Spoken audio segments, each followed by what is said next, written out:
To the Lord. Lord, we give you our soul.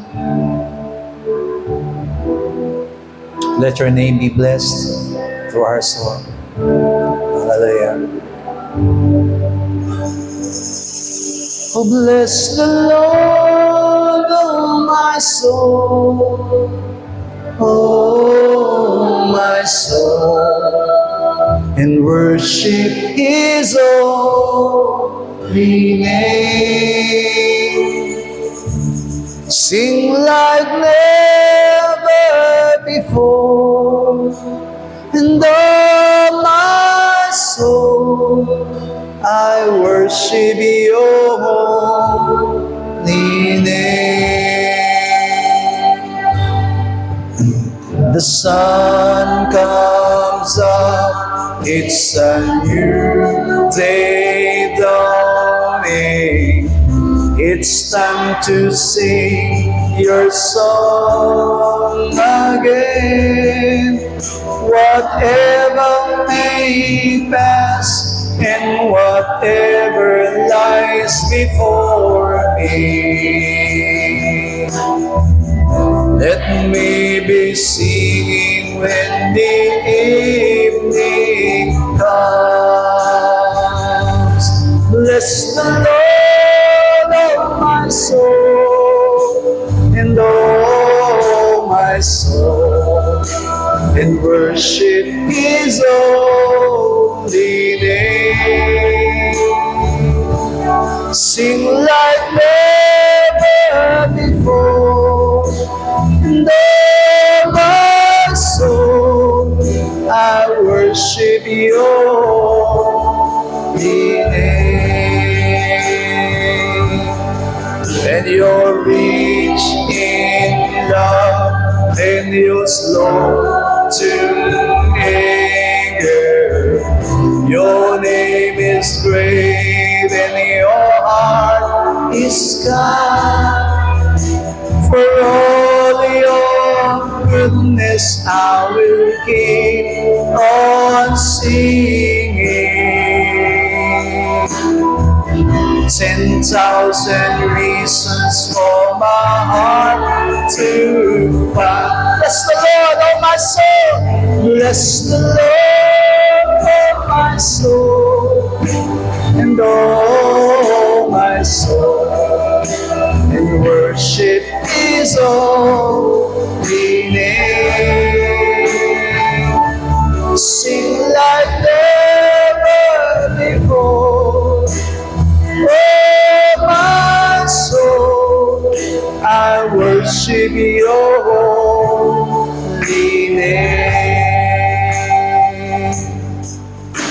And on that day, when my strength is failing, He draws near, and my time has come. Still my soul will sing your praise unending. Amen. 10,000 years and then forevermore. Oh, bless the Lord, oh my soul. Bless the Lord, oh my soul. Oh, my soul, and worship His holy name. Sing like never before. Oh, my soul, I worship your holy name. And I worship your holy name. Lord, I worship your holy name. O, sama-sama po tayong manalangin sa oras na ito. Sa pinakamahalagang bahagi ng ating gawain ay marinig natin ang tinig ng ating Panginoon. Sa pamamagitan po ng Kanyang salita ay lumago at tumibay tayo sa ating pananampalataya Hilingin natin sa ating panalangin ng Banal na Espiritu Santo'y malayang gumalaw at malayang mangusap sa atin upang tayo maging matagumpay na marinig ang lahat ng kanyang layunin at kalooban sa atin. Oh, my soul, overcome! Oh, my soul, overcome! Oh, my soul, overcome! And oh, my soul, overcome! Ama namin Diyos, kami po'y sama-samang dumudulog sa iyo. Patuloy, Panginoong God, na inihayag ng aming mga labi, ng aming pananampalatayang patuloy mong ikikilos ang ibanal na Espiritu Santo sa buhay ng bawat isa sa amin, sapagkat wala kaming magagawa kung kami hiwalay sa iyo, Panginoong God. Kaya patuloy namin dalangin naman na mabuksan ang aming puso, mabuksan ang aming mga kaisipan, patuloy namin marinig ang tinig mo, Panginoong Diyos, ang layunin at kalooban mo ay tunay na maganap sa aming kalagitnaan, Panginoon. Ikaw lamang, O Diyos, ang aming madakila. Ikaw lamang ang aming mapapurihan. Ikaw lamang ang aming makilala. Ikaw lamang ang aming maitaas. Ikaw lamang ang aming madakila, Panginoong Diyos, sa buhay ng basa po sa amin. Na hanggang sa matapos po, Panginoon, samahan mo kami sapagkat wala kaming magagawa kung ikaw ay hiwalay sa aming mga buhay. Kaya patuloy namin dinadalangin ang katagumpayan. Dinadalangin namin ang malayong pagkilos at paggalaw mo sa aming mga buhay. At naniniwala kami na naman ang mga bagay na iayag mo, patuloy namin maririnig, patuloy namin mararanasan ang katagumpayan sapagkat ikaw lamang ang lalagay at kikilos sa aming mga buhay. Salamat po aming Panginoon. Father in heaven, salamat po sapagkat ikaw ay mabuti at tapat. All things are possible with you, Lord. Ikaw, Panginoon, ang aming tinatas at tinararangalan sa aming mga buhay. Matagumpay na naidako mo ang aming mga panyapak sa iyong bahay-sambahan. Sa kabila po ng mga pagsubok, sa kabila po ng mga problema, sa kabila po, Panginoong Diyos, na aming mga nararanasan, pero narin ka pa rin, Panginoong Diyos, at ang katapatan mo idinadalay mo sa aming mga buhay. Panginoong Diyos, muli, patuloy namin hinihingling, Panginoon, na pangunahan mo kami, na marinig namin ang lahat ng mga salitang ihahayag mo sa aming mga buhay. Lahat ng mga kapahayagong ito'y maging malinaw bilang patuloy na magiging babaunin namin sa aming pang-araw-araw na pamumuhay, na siyang magiging kasangkapan, Ama, na siyang magiging kapangyarihan namin upang mapaglabanan at mapagtagumpayan ang gawa ng masama. Panginoong Diyos, hayaan mo, Ama, na inspire mo kami sa pamamagitan ng mga salitang ito. Hayaan mo ng bawat makakarinig, Panginoong Diyos, online man, Panginoon, o dito sa aming iglesia, Panginoon. Hayaan mo ng lahat ay patuloy na mapagpala at patuloy na maranasan ng iyong kabutihan at ang iyong katapatan sa aming mga buhay. Sa iyo lamang namin itinitiwalang lahat at wala kaming magagawa kung kami hiwalay sa iyo. Kaya naman dalangin po namin na pagkaisahin mo kaming lahat ng aming mga pananampalataya lumago, ang aming mga paglilingkod ay maging marapat sa iyong harapan. Panginoon, dalangin ng iyong lingkod na pagpalain mo ang lahat ng mga kamay na nagkaloob ng kalang ikaput handog para sa iyong gawain. Sapagkat alam ko po, Panginoon, na ginawa nila ang lahat ng bagay nito ng may pananampalataya. Kaya naman naniniwala rin po ako na ang pagpapalat biyaya mo ibubuhos mo sa kanila at hindi mo sila pagkukulangin sa lahat ng kanilang mga pangailangan. Hayaan mo, Ama, na magamit mo ang mga salaping ito sa aming gawain, sa ministeryong pinagkatiwala mo sa aming iglesia. Salamat po, Ama, at inaangkin namin ang katagumpayan at maingat namin ibinabalik sa iyo ang pinakamataas na papuri, ang pagsamba at ang aming paglalahati.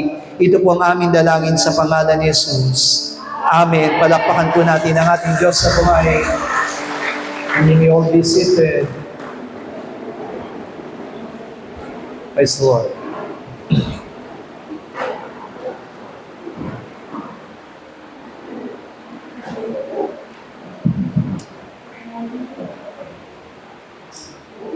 We are inviting every one of us to attend our revival night this coming June 12. It's going to be Revive and Be Alive. Yan po yung ating pong gaganaping revival night on June 12. Dito po sa ating church. It starts with 6 p.m. in the evening hanggang 10 p.m. Wala naman po yung pasok. So, pwede po tayong makadalo sa ating revival night at minsan lang man po yan mangyayari sa ating church. And kasi last year po, ang naganap po sa atin. Nagkaroon po tayo ng 2 Thanksgiving. Kung natatandaan po natin, naginanap po yun ng June. So ngayon po, hindi na po natin gagamitin bilang Thanksgiving, kundi Revival Night po yan. Ang pamagat po ang tema po ng ating Revival Night, Revive and Be Alive. Amen. Bigyan po natin ng pinakamalakas na palakpak ang ating Diyos sa buhay. Last May 20, ano ba yun? Yung youth natin, yung nagkaroon po tayo ng youth service. Noong May 1, ay nagkaroon tayo ng youth service dito po sa church. And meron tayong 24 attendees ng mga youth natin. And nagpapasalamat po kami sa mga nakiisa, sa mga workers na nakasama namin para ang gawain ay maging matagumpay. And gusto po namin na gusto po namin na magkaroon ng youth camp at gawin po sa Karanglan. But sad to say, yung budget po natin medyo tight. Kaya alam ko po na hindi ganun kadali na magaganap natin yung youth camp. But if God's will po, kung loloobin ng Panginoon, this year, gusto na sana namin na magkaroon ng youth camp. And we are praying for December. Siguro by December, magkakaroon ng youth camp sa Karanglan. So mahaba-habang preparation pa po natin yan. At maaring ganapin na po natin yan sa Karanglan, sa Putlan. Amen. Please open your Bible to Romans chapter 8, verses 1 hanggang verse 11.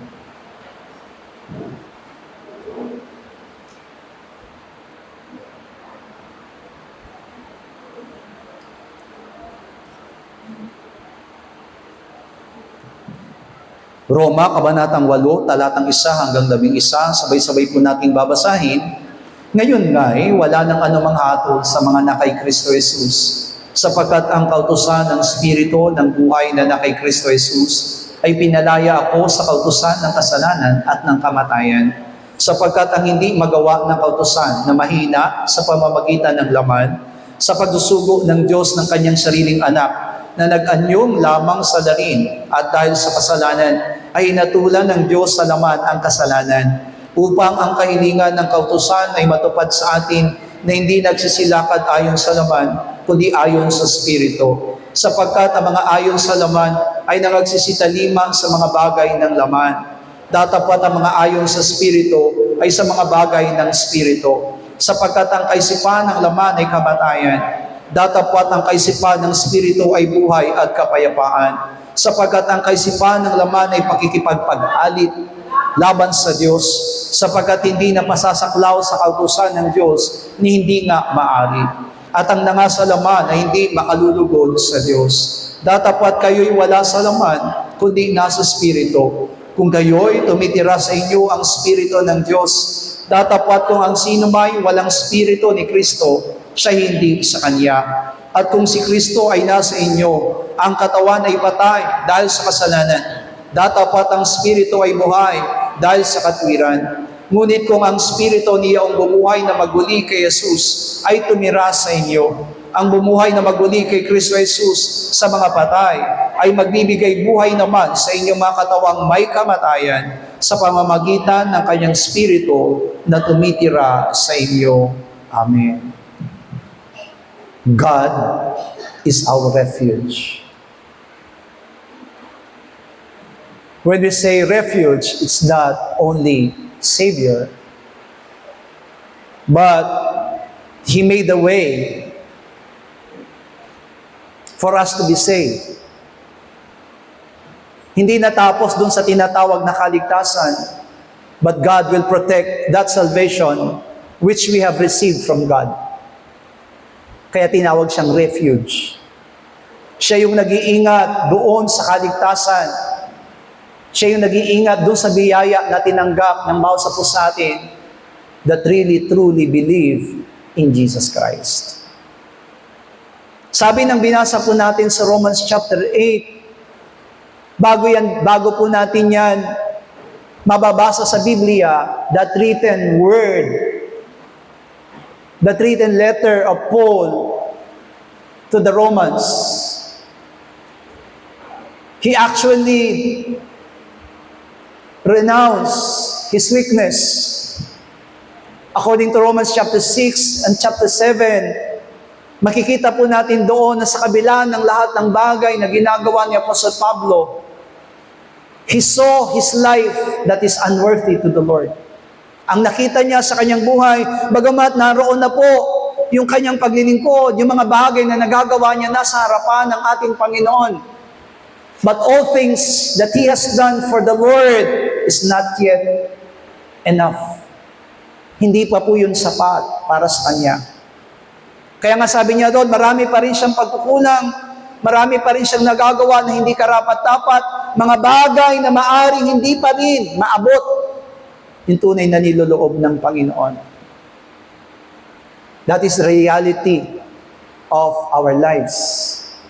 Yun yung tunay na itinuturo po ng salita ng Diyos. Pero sa kabila ng lahat, ang sabi niya po doon, wala na tayo doon sa lalim ng kahatulan ng ating Panginoon Jesus. Nagpapasalamat tayo sapagkat binigyan tayo ng ating Panginoon ng pananampalataya at sa pamamagitan ng ating pananampalataya, inalis na tayo ng Panginoon doon sa tinatawag na kahatulan.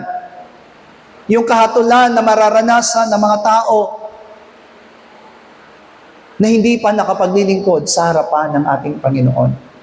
Kaya nga, magkakaroon tayo ng katanungan, bakit sinasabi ni Apostle Pablo dyan yung the word condemned? Condemned, pag sinabing condemned, idinidiin ka doon sa mga bagay o hindi ka na makatatakas doon sa kaparusahan na ipagkakalob sa iyo ng ating Panginoon. Pero sabi nga ng salita ng Diyos, who are those to be condemned? Sino ba talaga yung sinasabing condemned ng Panginoon, ng salita ng Diyos?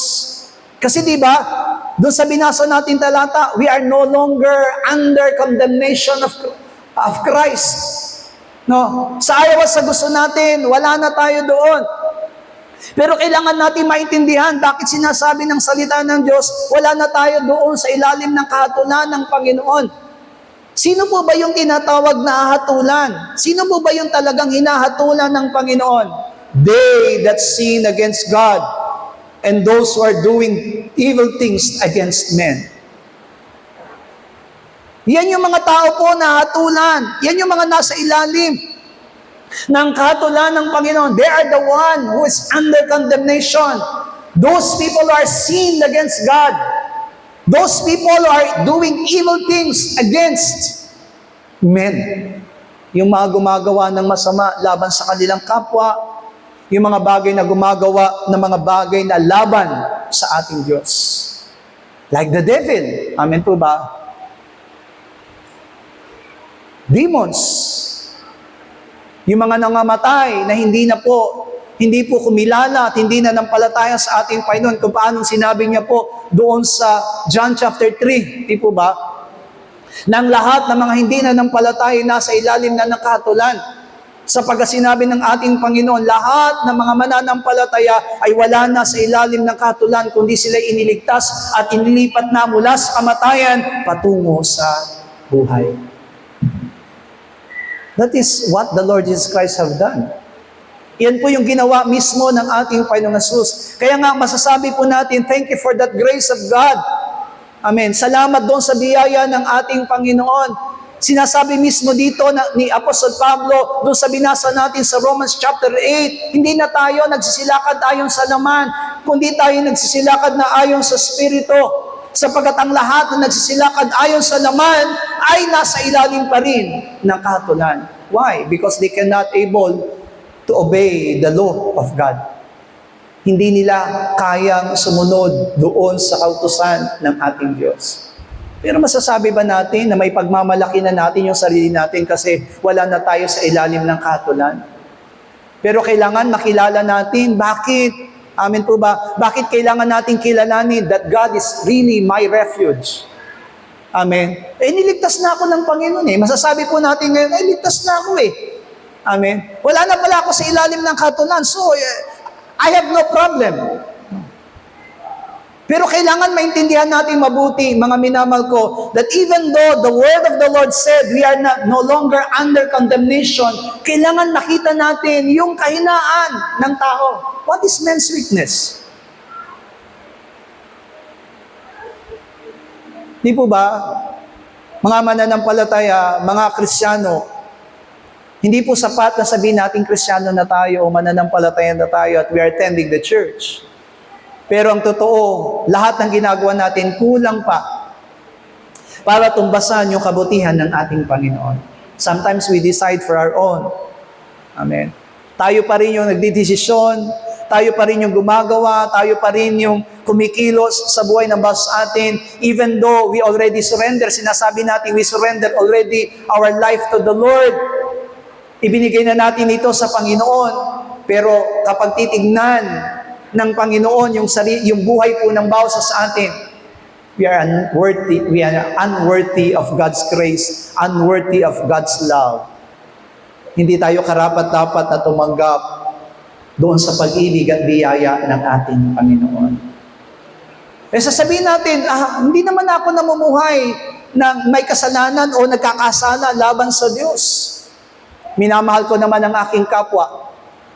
Pero tandaan natin, even the law, kahit po yung kautusan, amin po ba? Yung kautusan na binigay ng ating Panginoon sa mga Israelita, ito'y nabubuo lamang doon sa dalawang kautusan. Ano po yung dalawang kautusan na nakapaloob sa kautusan?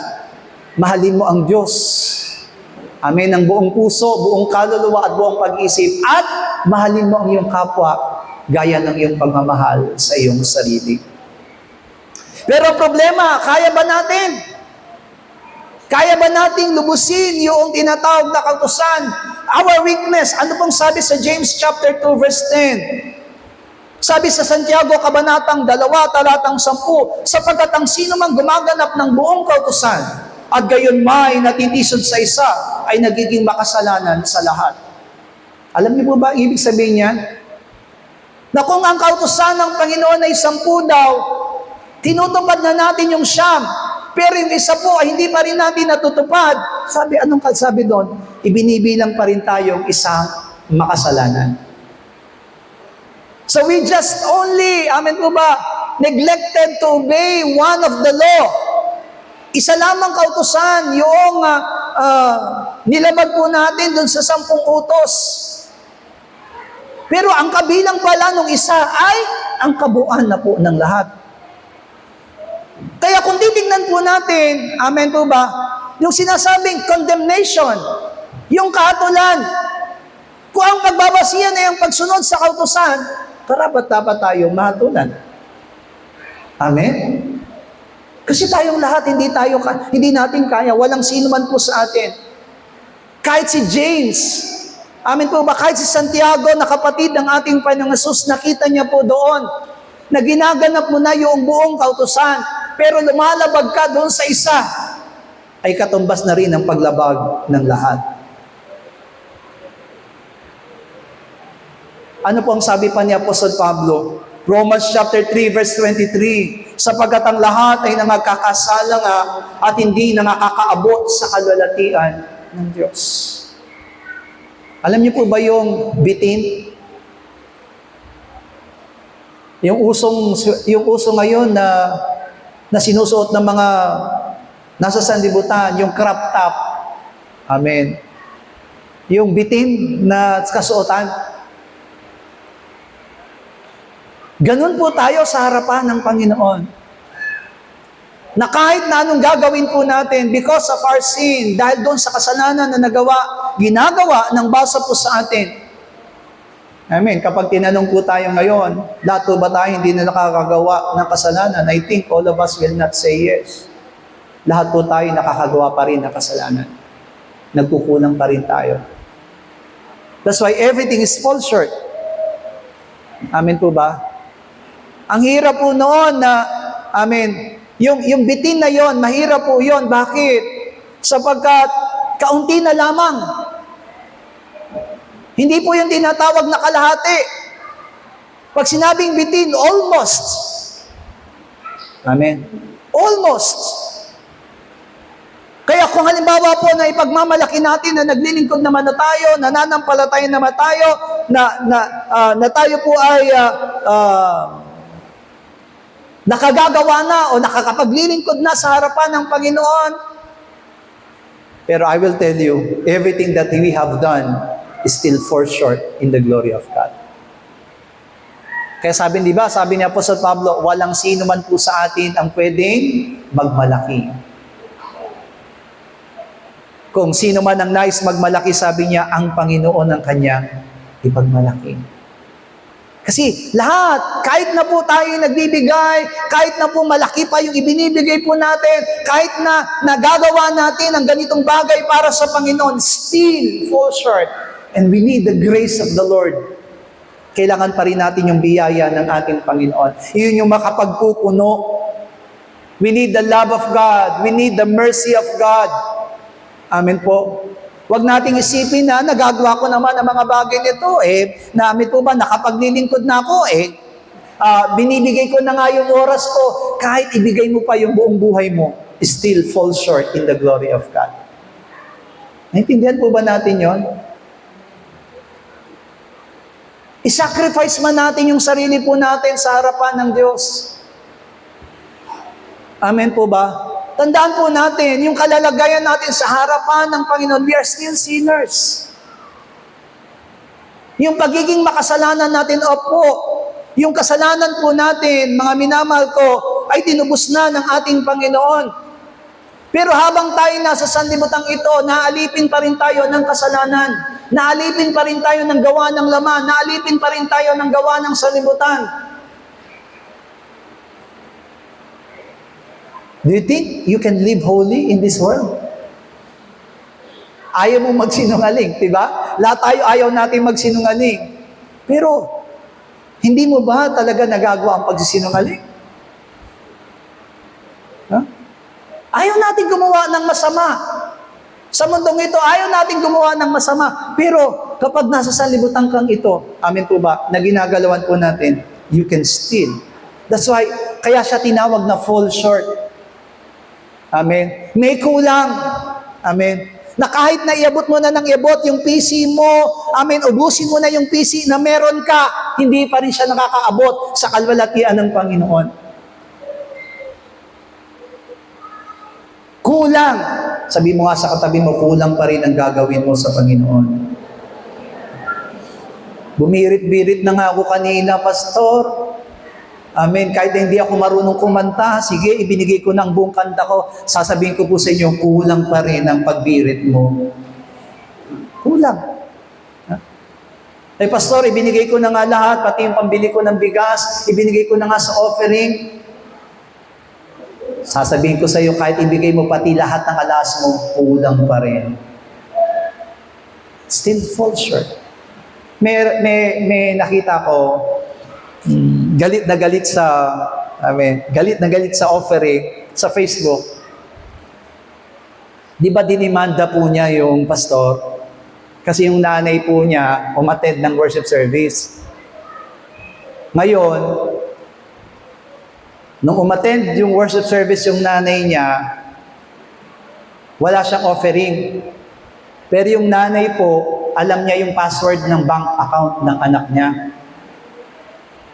So ang nangyari po, winidraw niya lahat ng pera ng anak niya doon sa bank account at ibinigay niya po sa offering. Ibinigay niya sa offering. Ngayon, pag uwi ng nanay niya, nagtatanong ng pang-ulam at saka pang-bigas yung anak niya.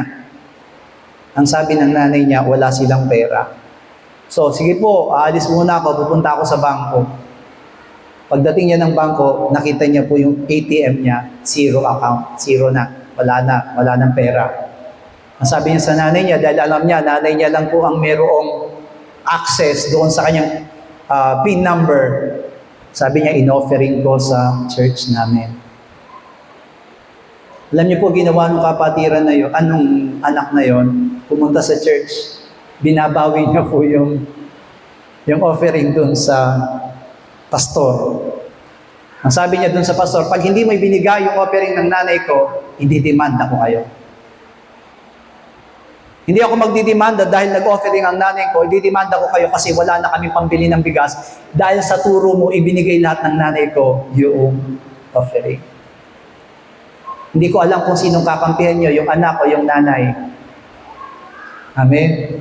Kayo, sa tingin nyo, sino yung kakampihan nyo, yung anak o yung nanay? Huwag na po tayong sumagsabi kasi magkakasala lang po tayo. Pero alam niyo po ba na kahit ibinigay ng nanay niya yung buong offering na yon, lahat ng accounts na nandoon, yung pera doon sa accounts ng anak niya, it is fall short in the glory of God. I'm just telling to you, amen po ba? Na kahit na ibigay na po natin ng lahat, maging ang kayamanan natin, maging ang buhay po natin, uwian na. Amen po ba? Baka sasabihin po natin, wala naman palang kwenta eh. Pero tandaan po natin, amen, na kung ano man ang mga bagay na ginagawa natin, it is only thanksgiving to God's grace. Kung ano po yung ginagawa natin ngayon, paglilingkod, pananampalataya, pag-offering natin, pagbibigay natin ng buhay natin, oras, lahat ng bagay na yan, mga minamahal ko, hindi naman po yan nasasayang. Pero hindi yan ang magiging dahilan para ikaw ay kalugdan ng ating Panginoon. Hallelujah. Still, we are longing for that faith. Ang kailangan pa rin po natin ay si Kristo sa ating mga buhay. Siya yung nagpupuno. Kung hanggang dito lamang po yung ibinibigay natin sa Panginoon, dahil fall short, ito po yung natitirang grace. Kahit na maliit na po yan, pero napakahalaga niyan. Bakit? Yan yung magdudugtong ng relasyon mo para sa Diyos. Bigyan natin ng palakpak ang ating Diyos sa buhay. Kaya di ba, kung titignan po natin, naibigay ko ng lahat. Yes, naibigay mo ng lahat. Pero kailangan mo pa rin magtiwala sa biyaya ng ating Panginoon. Without that small grace, sabihin natin, napakaliit na lamang. Pero hindi mo madudugtungan yon at may kukonekta ka sa Diyos without that grace ng ating Panginoon. Yun yung ibig sabihin ng tinatawag na fall short in the glory of God. 1 John chapter 1 verse 8, we cannot deny our status spiritually. Sabi niya dito, ito yung status natin. Kung sinasabi natin tayo'y hindi nagkasala, ay ating ginagawang sinungaling siya. Sino yung siya? Ang Diyos. Sabi dito, at ang kanyang salita ay wala sa atin. Ay, sabi doon, di po ba? At ang katotohanan ay wala sa atin.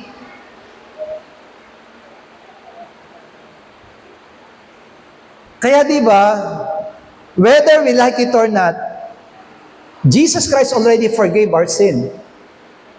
Doon sa krus, namatay siya dahil sa kasalanan po natin. He carries all things.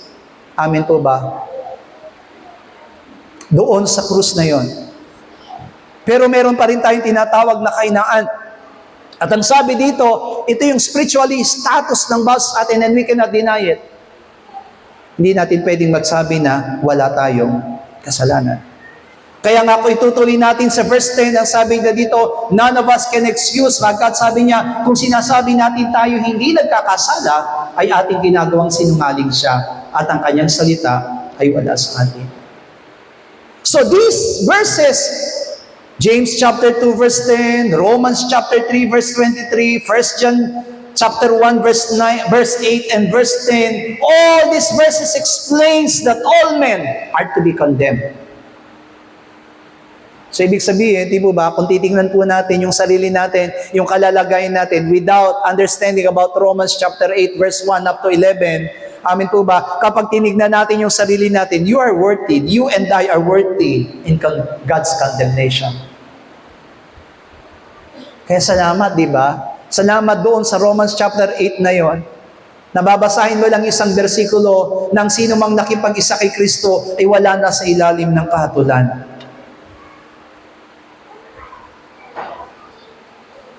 All men rejected God's righteousness. Tinatanggihan at itinataboy at hindi tinatanggap ng tao ang katwiran na ipinahayag ng ating Panginoon. This is our status. Kaya anong karapat dapat sa atin? Romans chapter 1 verse 18. Sapagat ang puot ng Diyos ay nahayag mula sa langit laban sa lahat ng mga kasamaan at kalikuan ng mga tao na mga sinasawata ang katotohanan ng kalikuan. Kung ang tao po daw, sabi niya dito, amin po ba, we are not only talking about unbelievers. Mas malaki nga po yung kasalanan natin eh. Alam niyo po ba, ang tanging, opo, yung mga taong nasa labas, yung mga taong hindi pa mananampalataya, alam niyo po ba na sabihin natin, mas malaki naman yung kasalanan niya kasi pumatay sila ng tao, ganyan. Amen. Pero alam niyo po ba, sa tingin ng Panginoon, isa lang ang kasalanan nila. Alam niyo po ba yung kasalanan ng mga taong wala sa church? Unbelief. That is only the sin. Kasi lahat ng kasalanan ginawa nila, pagpatay, pagnanakaw, pangangalunya, pakikiapid, lahat ng ginawa nilang kasalanan, tinubos na ng Panginoon dun sa Diyos. Pero ano yung malaking, sinabi mo, Pastor, mas malaki ang kasalanan namin sa kanila. Yes. Ang kasalanan natin, nalalaman na natin ang katotohanan, pero gumagawa pa rin tayo ng hindi karapat-dapat sa harapan ng Panginoon. Kaya mas malaki ang kasalanan natin. Amen? Kaya inihahayag o ipinapahayag sa atin at sinasabi ng Panginoon sa atin sa pamamagitan ng salita ng Diyos na mas malaki yung kasalanan nagagawa natin. Kaya sabi doon ni Apostol Pablo, sabi niya, nahayag na yung puot ng Diyos. God is good. Pero pinarusahan niya ang Sodom and Gomorrah. God is good. Pero pinarusahan niya ang Kanaan. Mga tao sa Kanaan. Why? Dahil naniniwala tayo na kapag ang isang tao, kapag ang kanila lang ng ating Diyos ay nasa kalikuan, nasa kasamaan, hindi po magmimintis ang puot ng Diyos ay sa kanila. Kaya kung tayo po na magiging, kung titingnan natin yung sarili natin doon sa kahinaan ng mga tao kanina na binabanggit, amin po ba, kasama tayo doon sa tatanggap ng puot ng Diyos. At mahirap po ang bumagsak sa puot ng Diyos. Romans chapter 7 verse 24. Sabi niya po sa Pablo mismo, apostol na po yan. Ang sabi niya, abang tao ako, sino ang magliligtas sa akin sa katawan nitong kamatayan? Are you greater than Paul? Mas dakila ba tayo kay Pablo? Si Pablo mismo, mga minamahal ko, apostol na siya, nangangaral, nagmimisyon, naglilingkod, ibinigay ang buong buhay. Hindi na nga nakapag-asawa si Apostol Pablo eh. Dahil lamang sa kanyang pananampalataya kay Kristo. Amen po ba? Sabi niya, hindi ko hinahaya, hindi ko sinasabing tularan ninyo ako. Di po ba? Doon sa kanyang hindi pag-aasawa, hindi niya sinasabing tularan daw natin siya. Pero, sabi niya, mas maganda kung wala kayong asawa. Biro niyo po yun, he sacrificed everything for the sake of the Lord. Pero alam niyo po ba, sabi niya, sino magliligtas sa akin? He's not greater man. Kahit siya mismo, hindi niya kinilala yung sarili niya na, dakila na ako, malakas ako, kaya ko na ang lahat ng bagay. Nangangailangan pa rin siya ng kaligtasan, nangangailangan pa rin siya ng magliligtas sa kanya. Meron po ba dito hindi nangangailangan ng magliligtas? O tagapagligtas? Wala po. Amen? Na kahit sino man po sa atin naririto ngayon, mabuti ka, mabait ka, lahat ng bagay na ginagawa mo ay mabuti, but you need still, you are one thing, and you need someone who will save you, like Apostle Paul. Apostle Paul undoubtedly, amen po ba, saw his weakness. And because of that weakness, sabi niya, I am really under condemnation. Pero salamat, amin po ba, sa kabila po na nakikita ni Pablo yung kanyang kahinaan, yung kanyang kalikuan, yung kanyang karumihan, yung kadilimang sumasa kanya, pero sinabi pa rin niya, I am no longer under condemnation of God, sapagkat ako'y nakipag-isa na kay Kristo. Kaya hindi po natin dapat pagsisihan. Kung kayo'y na kay Kristo ngayon, kung kayo'y mananampalataya na Kristo, you have to thank the Lord, you have to thank God. Dahil nakilala mo ang ating Panginoong Yesus. Kasi di ba kung di natin nakilala ang ating Panginoon, kung di tayo maglilingkod, kung di natin ipagpapatuloy itong pananampalataya na meron ang basa sa atin, nakita natin, worst comes. Amen po ba? Napakatindi. Napakatinding kasamaan o masamang bagay yung mangyayari sa ating mga buhay. Number one, why? Because the wrath of God will be in us.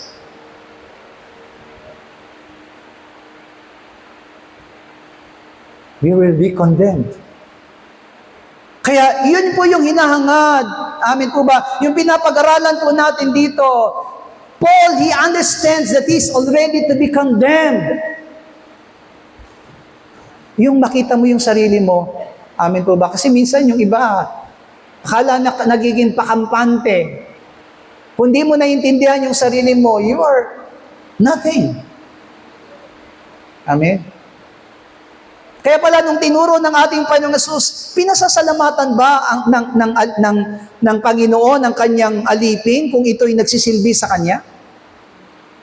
Dapat bang pasalamatan ng kanyang Panginoon yung kanyang alipin kung siya'y pinaghahain ng kanyang kakainin?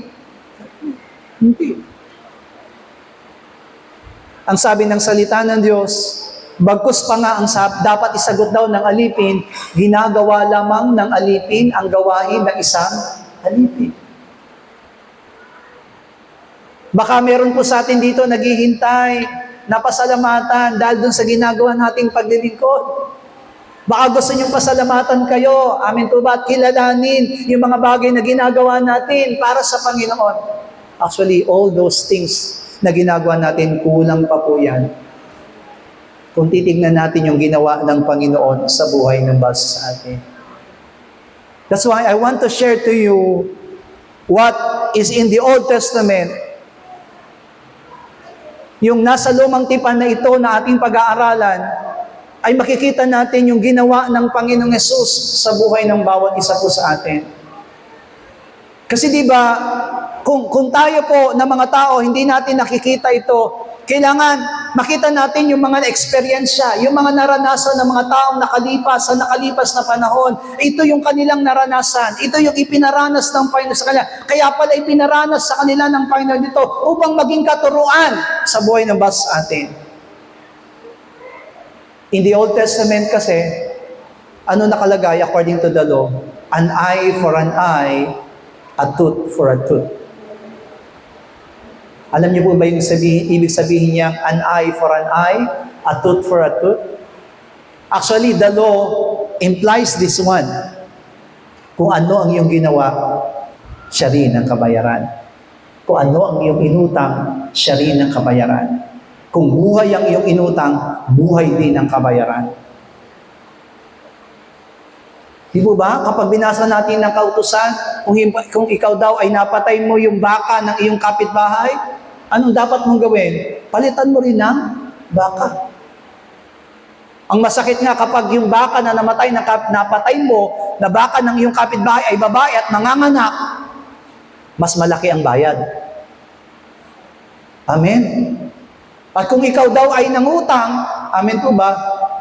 Kapag daw ikaw ay nangutang according to the law, you need to pay it with 5% interest. Amen? So, ganon yung sinasabing an eye for an eye, a tooth for a tooth. Kung yun ang gagawin, kung yun po yung magiging basihan, amen po ba? Kung yun ang magiging basihan ngayon ng tinatawag na pagtingin ng Panginoon sa buhay ng bawat sa atin sa panahon ngayon ng biyaya, kawawa po tayo. Wala nang matitira po sa atin ngayon. Because an eye for an eye is really a great judgment. Amen po ba? Walang makatatakas. At sinabi ko nga po sa inyo, amen, di po ba, ang lumabag sa kautusan, ang kabayaran ay kamatayan. Ang tanong, may makakasunod ba? James chapter 2 verse 10, balikan natin. Amen. Tinutupad mo na ang kautusan, pero lumalabag ka sa isa, nilabag mo na ang kabuuan. Sa tingin nyo, may makakaligtas sa atin sa kamatayan ngayon? Wala. Because all of us are really weak. Lahat po tayo weak. Kaya salamat sapagkat sa pamamagitan po ng salita ng ating Panginoon, amen, nakikita natin, this is really a true grace of God. Dapat akong magpasalamat, dapat akong magalak. Dapat hindi ko sayangin yung pananampalataya, yung paglilingkod na ibinigay sa akin ng Panginoon. And I must be thankful to the Lord. Bakit? Sapagkat ibinigay sa akin ang ganitong provision. Numbers chapter 35, verse 14 up to 15. Numbers 35, 14 to 15. Sabay-sabay. Magbibigay kayo ng 3 bayan sa dako roon ng Jordan, at 3 bayan na ibibigay sa lupain ng Kanaan. Siyang magiging mga bayang ampunan sa mga anak ni Israel at sa mga taga-ibang lupa. Sa makikipamayan sa kanila ay magiging ampunan ang 6 na bayang ito, upang ang bawat nakamatay ng sinumang tao na hindi sinasadya ay makatakas doon. We're talking about the cities of refuge. Noong ang Panginoong Jesus, noong ang ating Diyos ay iniligtas ang Israel from Egypt, God distributes, di ba, dinistribute ng Panginoon every tribe. Meron silang 12 tribo, kasi 12 ang anak ni Jacob o ni Israel.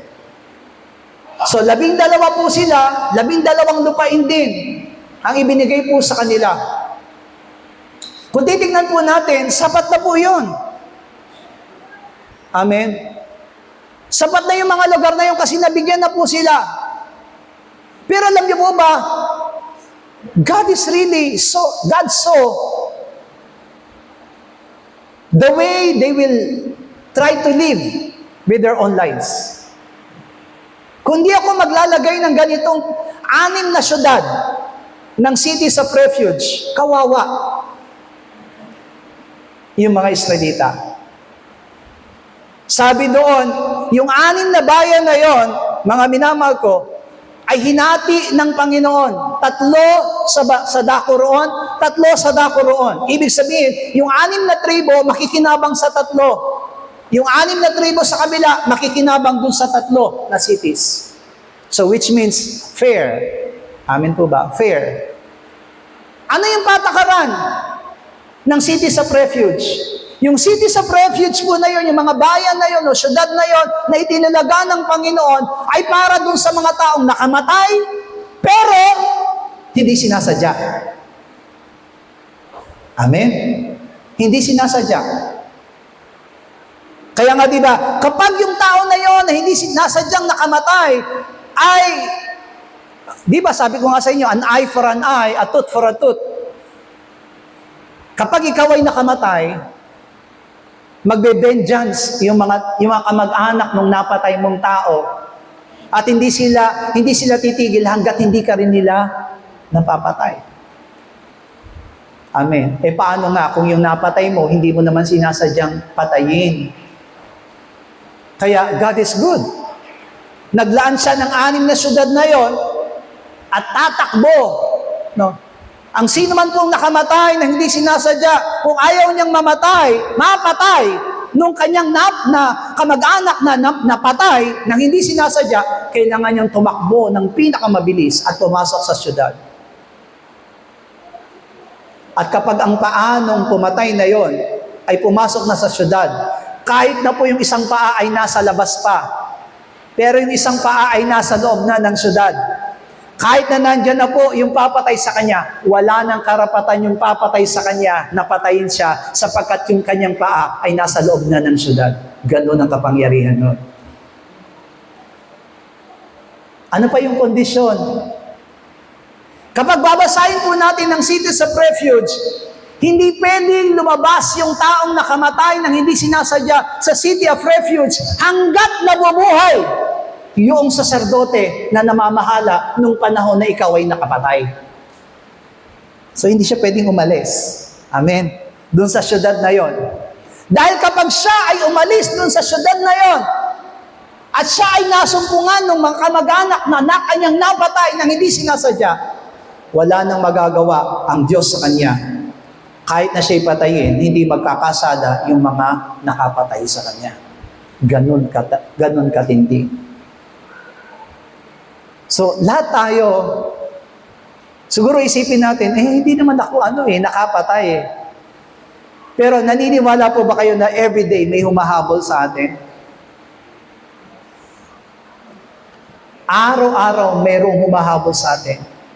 At ang humahabol sa atin ay si Satanas. He's running after us every day. Kaya, kailangan natin makatakas sa Kanya. Bakit? He's the one who is really condemning us. Siya yung nagko-condemn sa atin. Kasi kahit naman nanampalataya tayo, nagkukulang pa rin tayo, nagkakasala pa rin tayo sa harapan ng Panginoon. Pero katulad ng sinabi ng Diyos, once you confess your sins, God is faithful and just. He will forgive you. Yung kapatawaran, iginagawad sa atin, maaaring hindi natin maintindihan yan, maaaring hindi natin maipaliwanag, pero sa oras na tayo humingi ng kapatawaran sa harapan ng Panginoon, ang Diyos ay tapat. Tayo'y patatawarin ng ating Panginoon. Buksan po natin tuloy-tuloy, verse 16 to 21. Amen. Numbers 35, 16 to 21. And then we can understand. Ngunit kung kanyang sakta ng kanyang kapwa ng isang kasangkapang bakal, na anupat namatay, siya nga'y namamatay tao. Ang mamamatay tao ay walang pagsalang papatayin. At kung siyang sakta ng isang batong tangan niya ng kamay na ikamamatay ng isang tao at namatay nga, mamamatay tao siya. Ang mamamatay tao ay walang pagsalang papatayin. At kung kanyang sakta ng isang almas na kahoy ang tangan niya sa kamay ng ikamamatay ng tao at namatay nga, ay mamamatay tao siya. Ang mamamatay tao ay walang pagsalang papatayin. Ang manghihiganti sa dugo ay siyang papatay sa pumatay. Pagka nasumpungan niya ang kanyang papatayin. At kung kanyang itinulak sa kapuotan o kanyang inihagis sa bintana, ano pat siya'y namatay. O sa pagkipag-alit ay sinaktan niya ang kanyang kamay, na ano pat siya'y namatay. Siya na sumakit ay walang pagsalang papatayin. Siya'y mamamatay tao. Ang maghihiganti sa dugo ay siyang papatay sa pumatay pagka nasumpungan niya. So ipinaliwanag ko sa inyo kanina. Amen. Ito yung mga taong nakamatay, hindi niya sinasadya. Siguro, amen, pinukpok niya lang ng kahoy. Akalain mo bang sa pagpukpok niya ng kahoy, napatay niya? O kaya ay pumukol ka ng mangga. Amen. Ng bato. At yung bato, nakatama ng mangga, tumama rin sa ulo ng tao at namatay yung tao. Ang sabi ng salita ng Diyos, mamamatay tao ka na. So God is good. Bakit? Kasi hindi naman nila sinasadya eh. Hindi nila sinasadya na magawa yung ganong bagay. So anong ginawa ng Diyos sa kanila? In order for them to be saved from that curse of death, naglaan ng Panginoon ng 6 cities. Kaya kailangan niyang tumakbo doon bago lumubog ang araw. At kapag nakatakbo na po siya doon, kahit na gusto na siyang patayin, nanggigigil na siyang patayin, mas lang yung maigi, halimbawa ikaw ay yung nakamatay. At itong church natin, ang City of Refuge, at yung gustong pumatay sa'yo nasa labas. Nasa labas. Kakawayan mo lang siya. Kahit nagigil na siya. Amen. Napapatayin ka niya. Kasi napatay mo yung kamag-anak niya eh. Pero wala siyang karapatang pumasok sa church para ikaw ay patayin. Di po ba nakakatuwa yun? Kung ikaw yung kamag-anak mong namatayan, mas lalo kang manggigigil kasi abot kamay mo na eh. Amen? Abot kamay mo na siya kasi hindi naman ako magkakasala kung mapapatay ko siya eh. Kasi ganti yun, an eye for an eye, a tooth for a tooth. Yun yung kautusan. Pero dahil nga nilaanan ng Panginoon 6 cities of refuge, amin po ba, yung taong nakamatay nang hindi sinasadya, kahit nakita siya ng mga kamag-anak na gusto niyang pumatay sa kanya, hindi siya pwedeng patayin. Iyan ang posisyon natin sa harapan ni Satanas. Alam niyo po ba na abot kamay tayo ni Satanas? Pero hindi niya tayo magalaw. Bakit? Dahil nasa pag-iingat tayo ng ating Panginoon. Kaya gusto niyo bang umalis sa pag-iingat ng Panginoon? Katulad nito, kapag sila'y umalis dun sa city of refuge at nasumpungan sila ng papatay sa kanila, pwede na silang patayin. Kaya napakabuti ng Panginoon. Napakamapagpala ang Diyos sa buhay ng basa sa atin. That even though you have sinned, maaari ikaw ay nagkakasala, maaari ikaw ay nagkukulang, huwag kang aalis sa presensya ng ating Panginoon. Dahil pag umalis ka sa presensya ng Panginoon, may karapatan na si Satanas na ikaw ay agawin, ikaw ay kunin.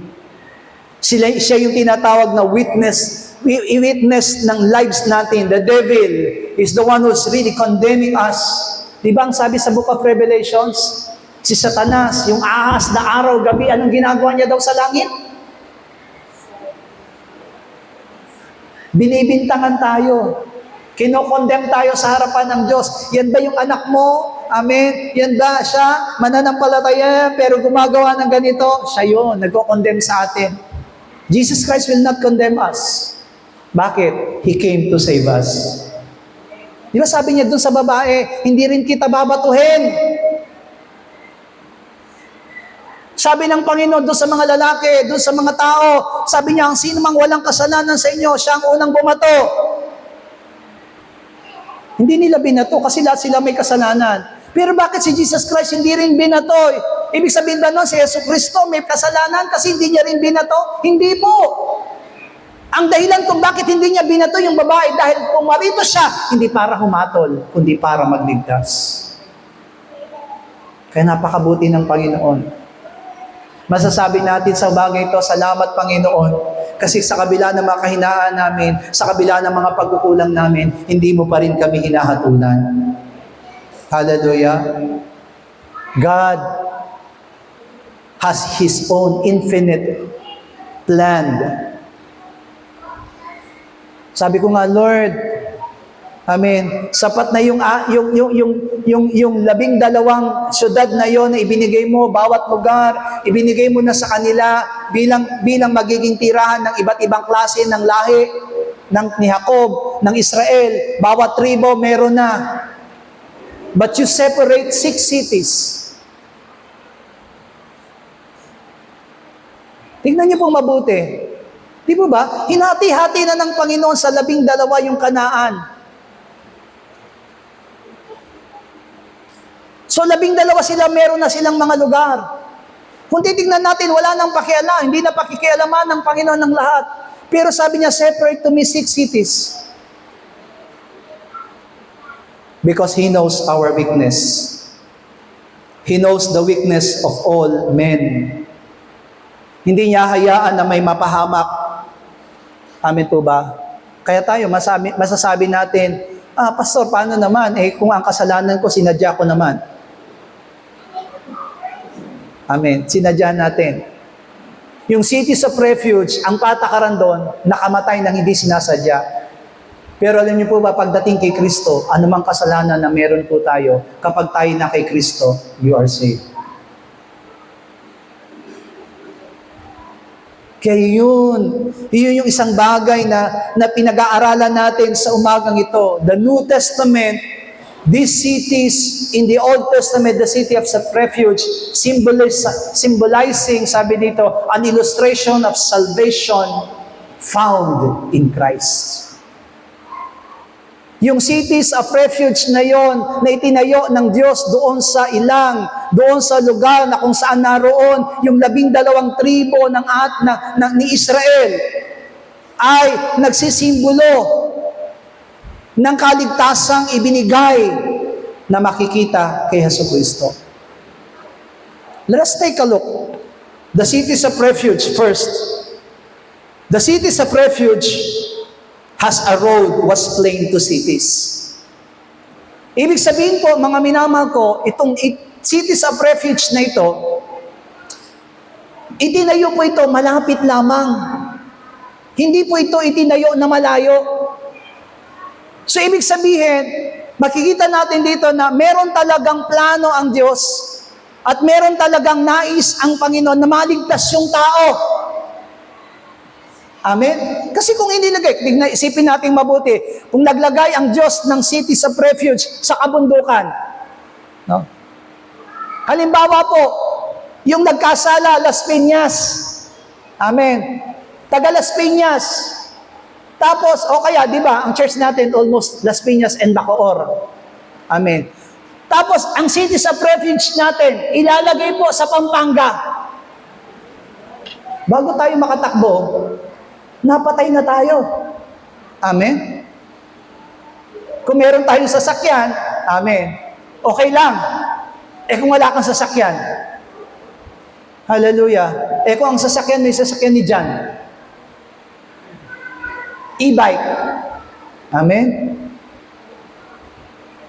naubusan ng baterya, na kahit yan, gusto niyang maligtas doon sa papatay sa kanya, hindi siya maliligtas. Kasi ang layo. Kaya itong cities of refuge na ito, na itinayo ng Diyos, hindi po malayo. 6 cities, the 6 cities of the tribes of Israel will choose 3 cities that is really nearby. Kaya sabi dito, in the city of refuge, road was plain to the cities. Ibig sabihin, kung nakamatay ako ng di sinasadya, madali akong tumakas, madali akong maligtas. Amen! Palakpakan nga po natin ang ating Diyos kasi ang buti niya. Because the cities were built and prepared to be an easy access. Madaling puntahan. Hindi ka mahirapan. Amen. Kaya naman kung titignan natin yung refuge in Christ, our refuge in Christ, the way to God is smooth and plain to all. Mahirap po bang matanggap ang kaligtasan? Tanungin niyo po, kayo po ba nahirapan kayo sa kaligtasan tinanggap ninyo kay Kristo? Mahirap po ba? Ang sabi ng salita ng Diyos, gayon na lamang ang pag-ibig ng Diyos sa sanlibutan, kaya't ibinigay niya ang kanyang bugtong na anak. Ang sino mang manampalataya ay hindi na mapahamak, kundi magkaroon ng buhay na walang hanggan. Madali, mahirap. Meron po bang tao? Madali, mahirap. Madali. Yung kaligtasan tinanggap natin, walang bayad. Yung kaligtasan tinanggap natin, walang kapalit. Yung kaligtasan tinanggap natin, just believe in the Lord and you will be saved. Hallelujah! It was a plain and smooth.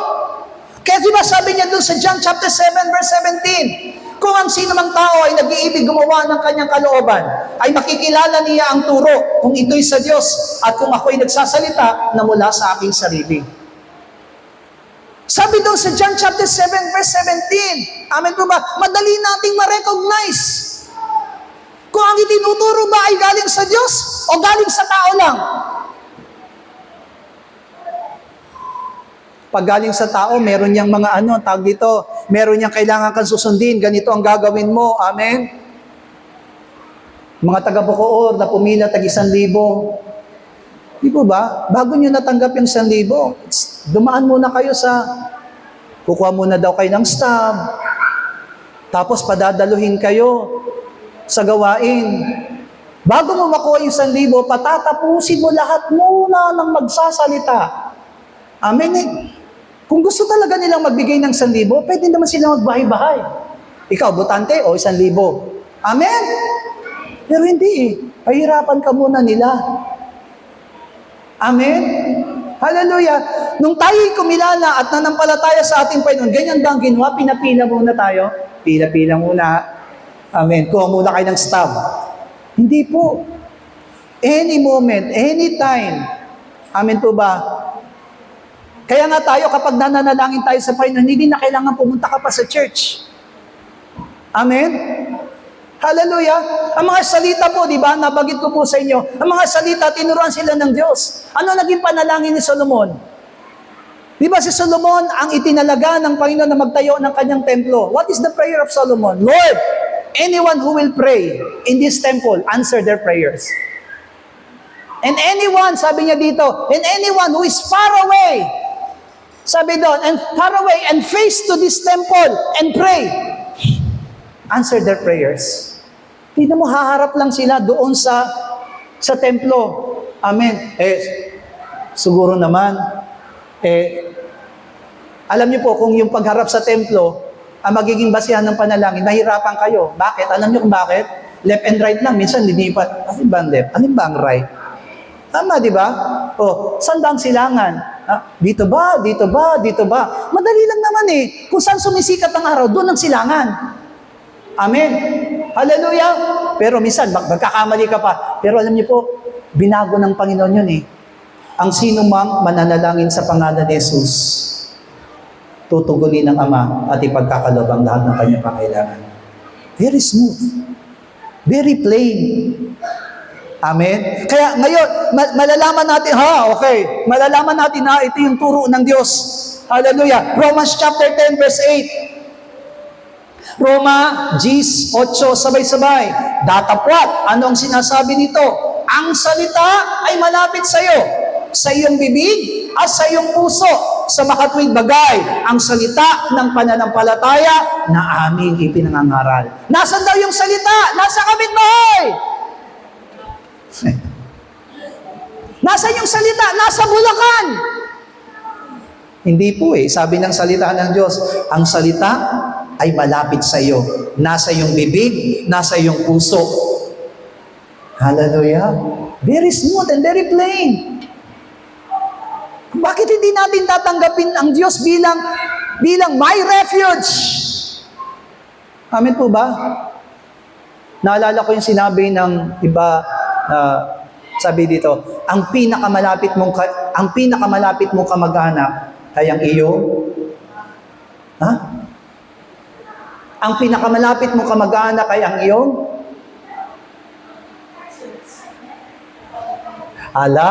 hindi niyo pala alam yon. Ang pinakamalapit mong kamag-anak, ang iyong kapitbahay. Kaya kailangan mong makisama sa kapitbahay mo. Amen. Mahirap naman, amen po ba? Nasusunugan ka, ang tatawagan mo yung nasa bakon, nasusunugan kami, tulungan mo kami. Hindi po. Ang tutulong sa iyo yung kapitbahay mo. Amen? Kung sino yung malapit sa iyo. Hallelujah. Sino ba yung pinakamalapit sa atin? Ang ating Panginoon. Anytime. Kasi yung kapitbahay natin, hindi naman natin laging kasama. Amen. Baka naman nasa Saudi na kayo, sabi ni Pastor, ang pinakamalapit kong kaibigan, ang pinakamalapit kong kamag-anak ay yung kapitbahay namin. Tinawagin mo yung kapitbahay, nagka-problema ka, hindi po. Ang pinakamalapit sa atin ay ang ating Panginoon. That's why God is really my refuge. Sabihin nga po natin, God is my refuge. Minsan pa po, God is my refuge. Minsan pa po, God is my refuge. Pangalawa, in the cities of refuge, signs were marked. Merong senyales, di po ba? Amen. May senyales. Anong senyales? Na itong taong ito ay papasok lamang doon sa city of refuge kapag siya ay nakamatay ng hindi sinasadya. That is really the mark. Amen. Kaya kung halimbawa, hindi ka pwedeng pumasok doon na, pwede bang mamasyal lang dyan? Marites, Marisol. Hindi na pala Marisol, Marites ngayon. Amen. Hindi na po pala uso ngayon si Marisol. Hindi na. Meron uso na ngayon, di ba? Alam niyo po yung uso ngayon? Si Ira. Di ba? Si Ira. Mukhang pera. Si Ira. Hindi na po daw si Marisol ngayon ang uso. Ira na. Nabasa ko lang yun Hallelujah. So sabi dito, hindi pwede. Signs were marked, but in our refuge in Christ, God had given the way as directions which lead into Christ. Amin po ba? Hindi lang yung basta-basta tao na nakamatay. Lahat pwede! Hallelujah. Sabi mo nga sa katabi mo, kahit ikaw pwede kang lumapit kay Kristo. Amen. Kaya sabi sa John chapter 14 verse 6, sinabi sa kanya ni Jesus, ako ang daan ng katotohanan at ang buhay. Sino man ay di makaparoroon sa Ama, kundi sa pamamagitan ko. Sino man Pag sinabing sino man, anyone.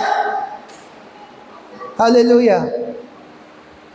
Doon sa City of Refuge, ang pwede lang pumasok yung pag halimbawa, nakamatay siya, pero sinadya niya, hindi pwedeng pumasok. Yun ang ibig sabihin nun. Pero doon sa refuge na ibinibigay ni Kristo, sino man, lahat, pwede. Amen. Ako, ikaw, tayong lahat, kahit sino. Hindi lang basta minarkahan, kundi lahat ng pwede, ang sino mang nagnanais manampalataya sa Panginoon, at sino mang gustong makasumpong ng daan na ito, ng katotohanan na ito, ng buhay na ito, ay malaya makaparoroon sa Ama. Hallelujah. Amen. Sabi doon, sa cities of refuge, cities were, accessible. Amen. Madaling mapuntahan. Sabi ko nga po sa inyo kanina, tiga-anim yun kasi, hinahati ng Panginoon lagi ang mga tribo. 6 dito sa banda rito, 6 na tribo sa banda rito. Amen po ba? Yung 3 po, inilaan ng 6 na tribo. Yung 3 naman, inialaan ng 6 na tribo. Kaya, yung cities na yon were accessible. Kaya kung makita natin doon sa a refuge in Christ, God has given us the way. Sabi doon, the gospel is rich from all men, parts of the country. Kahit saan, kahit sino. Amen. Sabi po ng Panginoon, Matthew 28 verse 18 to 20, at tumapit si Jesus sa kanila at siya'y kanilang kinausap na sinasabi, ang lahat ng kapamahalaan sa langit at sa ibabaw ng lupa ay naibigay na sa akin. Dahil dito, magsiyaon nga kayo at gawin ninyong mga alagad ang lahat ng mga bansa na sila inyong bautisuhan sa pangalan ng Ama at ng Anak at ng Espiritu Santo, na ituro ninyo sa kanila na kanilang ganapin ang lahat ng mga bagay na iniutos sa inyo. At narito, ako'y sumasa inyong palagi hanggang sa katapusan ng sanlibutan. So, even the outmost part of the world. Amen. Kung yung dun sa City of Refuge, amen po ba, hindi na pwedeng pumunta doon yung ibang lugar mahirapan. Pero kapag daw ikaw ang nakipamayan, sabi doon sa binasa natin talata kanina sa Numbers 35, kapag ikaw daw ay nakipamayan sa Israel, pero ganun din ang nangyari sa iyo at hindi mo sinasadyang nakamatay ka, pwede kang pumasok doon. Yung pala yun, mga minamal ko, nagsisimbolize pala yun ngayon sa salvation natin. Kahit anong nation ka pa, kahit anong lahi ka pa, pwede kang lumapit kay Kristo, pwede kang manampalataya kay Kristo, pwede kang maligtas sa pamamagitan ng ating Panginoon Jesus. Titus chapter 2, verse 11 and 12. Titus chapter 2, verse 11 and 12, sabay-sabay. Sapagkat napakita ang biyaya ng Diyos na may dalang kaligtasan sa lahat ng mga tao na nagtuturo sa atin upang magtanggi natin sa kalikuan at ang pagkahalayan ng sanlibutan, at marapat mabuhay tayong may pagpipigil at matuwid at banal sa panahong kasalukuyan sa sanlibutang ito. Di ba sabi doon, napakita sa atin yung biyaya ng Diyos na may dakilang kaligtasan sa lahat ng tao. So, yan yung tinatawag na pag-iingat ng Panginoon. That our refuge in Christ, amen po ba? Kaya pala inihalintulad doon sa cities of refuge, doon sa lumang tipan, saka yan yung nararanasan ng bawat sa atin. Kaya sabi dun sa Revelation chapter 22 verse 17, at ang Espiritu at ang kasintahang babae ay nagsasabi, halika, at ang nakikinig ay magsabi, halika, at ang nauuhaw ay pumarito, ang ibig ay kumuhang walang bayad ng tubig ng buhay. Anyone can drink. Lahat pwedeng uminom. Kaya wag nating sayangin. Amen po ba? Anyone can pray. Lahat po tayo pwedeng manalangin. Lahat po tayo pwedeng manampalataya. Hallelujah. Yun ang hinahangad ng Panginoon sa atin. Especially for us who are part of the body of Christ. tayo maging bahagi ng katawan ni Kristo. Amen po. Kaya nga, yung communion,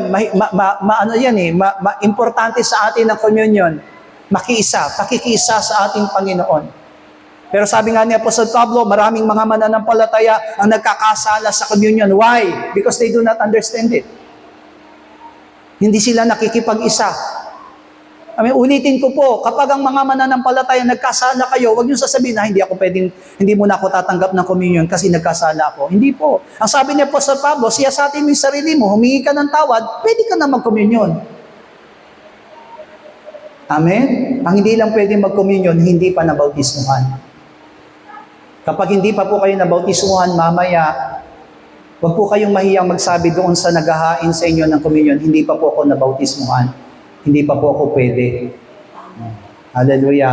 Kaya kapag hindi ka pa nabautismuhan, hindi ka pwedeng sumama sa communion. Mas nagkakasala ka nun. Bakit? Sapagkat kailangan makipag-isa ka muna sa kamatayan ng ating Panginoon bago ka makipag-isa sa gawain ng Panginoon. Naintindihan po ba natin? Baptism first, then pwede ka nang sumama sa communion. Hallelujah. Kaya nga, pinakikiusap namin yung mga miyembro, yung mga dumadalo sa church na hindi pa kayo nabautismuhan, gusto nyo na makasama sa communion, then you need to be baptized. Kailangan mo mabautismuhan. Kasi pag hindi ka nabautismuhan, hindi ka pa pwedeng sumali sa communion. Next, cities of refuge. The cities were supplied with water and provisions needed. Amen po ba? Hindi po kawawa yung mapupunta sa cities of refuge kasi ang Diyos ang nagsusupply. Amen po ba? Hindi sila mamamatay doon. Lahat ng kanilang pangangailangan nandoon. Hallelujah. At pagkatapos po, doon sa our refuge in Christ, we have all that we need. Spiritual blessings. Anong sabi po sa Ephesians chapter 1 verse 3? Epeso, kabanatang 1, talatang 3, sabay-sabay. Purihin nawa ang Diyos at Ama ng ating Panginoong Jesucristo na siyang nagpala sa atin ng bawat pagpapalang ukol sa Espiritu sa sangkalingitan kay Kristo. Anyone who are in Christ have the spiritual blessing. Kaya di ba, nung Friday, huwag na natin gagamitin yung salitang buti pa siya. Amen. Kasi kapag anak ka ng Diyos, automatically the blessing is also in you. Amen? Hindi lang isang tao ang tinutugon ng Panginoon sa panalangin sa loob ng church. Hindi pastor, hindi manggagawa, kundi ang sino mang may pananampalataya na dumudulog sa Panginoon sa panalangin, tinutugon ng Diyos ang kanyang panalangin. Hallelujah. Amen? Kaya, huwag mong isipin na, okay, minsan, sometimes, di ba, totoo naman, minsan, maganda rin na, Pastor, panalangin mo po ako. And when I pray to you, kailangan mo ring manampalataya. Kasi maging ang mga pinagaling ng Panginoon, pinagaling ka dahil sa iyong pananampalataya. Amen? Nung si Abraham, pinagpala ng Panginoon. Bakit siya pinagpala ng Panginoon? Because he obeyed the Lord. Tayo rin ganon. Kung gusto mong, bawa, blessing prayer, pinagpala ka ng pastor. Amen po ba? Pinanalangin ka. The blessing prayer sa iyo, ibinigay ng pastor. Kailangan mong panaligan yun. Hindi si pastor yung magbibigay sa iyo ng pagpapala Ang Diyos ang magbibigay sa iyo ng pagpapala. Pero sabi nga po sa binasa natin talata, in Christ, all spiritual blessings were poured out to you. Amen? Kaya yung pananampalataya natin din sa sayang, ibinubuhos ng Panginoon sa atin lahat ng spiritual na pagpapala. 1 Corinthians chapter 6 verse 11. Unang Korinto, 6:11, sabay-sabay. At ganyan ang ilan sa inyo, ngunit nangahugasan na kayo, ngunit binanal na kayo, ngunit inaring ganap na kayo sa pangalan ng Panginoong Jesucristo at sa Espiritu ng ating Diyos. Diba? Binanal na kayo. Amen. Inaring na kayong ganap. Hindi lang isa, kundi lahat. Lahat ng na kay Kristo, inaari ng ganap. Lahat ng na kay Kristo, binabanal ng ating Panginoon. So all things, amen, sinusupply ng Panginoon. God provided everything. Amen. Kaya masarap nasa piling ng Panginoon. Manatili tayo sa presensya ng Diyos. Manatili tayo sa pag-ibig ng Panginoon. Manatili tayo sa biyaya ng Panginoon. Kung may problema po tayo, Lord, let me have your grace. Let me have your love. Hallelujah. Huwag nating hayaan na magkaroon tayo ng kabiguan sapagkat ang Diyos ay mabuti. Ang Diyos ay tapat. In the cities of refuge, the gates stood open day and night. Amen. Ito yung alam niyo po ba na hindi madaling araw, hindi hating gabi, sinasara. All day, all night, sa cities of refuge. Kasi hindi naman natin alam kung anong oras magkakaroon ng disgrasya. Hindi natin alam kung anong oras tayo makagagawa. Amen. Kaya in that city of refuge, hindi sinasarha yung pintuan. What is in the refuge in Christ? The door of Christ is never closed. Hindi sinasara ng Panginoon. Tingnan niyo po yung graph na yan. Amen po ba? Masdan yung mabuti yung mga graph na nasa atin pong projector. Amen. Tingnan niyo mabuti, i-compare niyo po. Amen. Kaya pala, ginawa ng Panginoon yung cities of refuge not only for the Israelites people, na tayo rin dinatnan ngayon ng biyaya at pag-ibig ng Panginoon, maintindihan na, yun pala yung ginagawa ng Panginoon sa atin. Yun yung sinasabi ng cities of refuge. Ito'y nagre-represent, nagsisimbolize sa ating Panginoon. Anong sabi sa John chapter 10 verse 9? Ako ang pintuan. Ang sino mang taong pumasok sa akin at siya'y maliligtas at papasok at lalabas at makakasumpong ng pastulan. Every worship service. Amen. Nire-renounce natin ang Psalms 23. Ng Panginoon, ng ating pastol, at hindi tayo magkukulang. Because that is really the truth. Kaya, hayaan po natin na yung sinabi ng Panginoon, ako ang pintuan, let us enter to Christ. Huwag nating hayaan na maghanap tayo ng ibang pintuan na papasukan. Isang pintuan lang ang dapat nating pasukan, at yun ay si Kristo. At meron na tayong pintuang yun, mga minamahal. Huwag nating hayaan na dahil ito ay open and never closed, hayaan po natin na pasukan natin ito. John chapter 6, verse 37, ang lahat ay binigay na sa akin ng Ama, ay magsisilapit sa akin, at ang lumalapit sa akin, sa anumang paraan, ay hindi ko itataboy. Sabihin mo nga sa tabi mo, hindi ka itataboy ng Panginoon. Amen po ba? Nawa, masumpungan natin yung pintuan na yon. Let us run. Amen po ba? Tayo po ay tumakbo doon sa cities of refuge na yon. And that cities of refuge is Christ, ang ating Panginoong Yesus. Kaya nga, just as God prepared the cities of refuge to be accessible, available, and dependable, God sent His Son to be our refuge. Kaya pala siya tinawag na Jesus. Jehovah is my salvation. Jehovah is my refuge. Kaya siya tinawag na Jesus. Yung pangalang Jesus na tinatawagan natin sa panalangin is not just simple name, but a powerful name. It is a name, sabi nga po, a name which is really above all names. Hallelujah.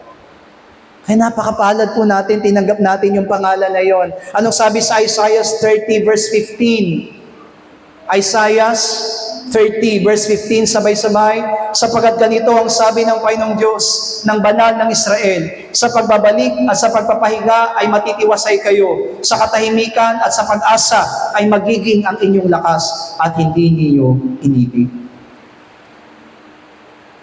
Ibinibigay na sa atin. No? Tatanggihan ba natin? Katulad ng mga Israelita.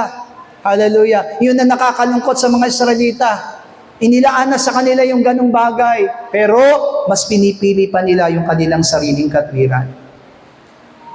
God has opened already His way to heaven. Bawat sa po sa atin na hinihintay ng ating Panginoon, bawat sa po sa atin ay ini-expect ng Panginoon. Huwag natin hayaan.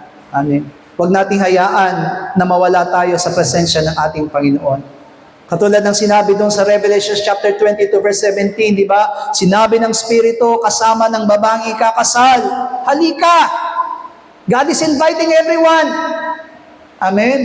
Kung may panlulupaypay ka ngayon, kung may panghihina ka ngayon, change your mind. God is your refuge. Hallelujah! Kung nakikita mo na wala kang pag-asa, ang sabi mismo ng Isaiah, ito ay tinayo ng Panginoon para sa iyong pag-asa. Tatanggihan mo ba? Huwag mong tatanggihan. 2 Peter chapter 2 verse 20 to 21.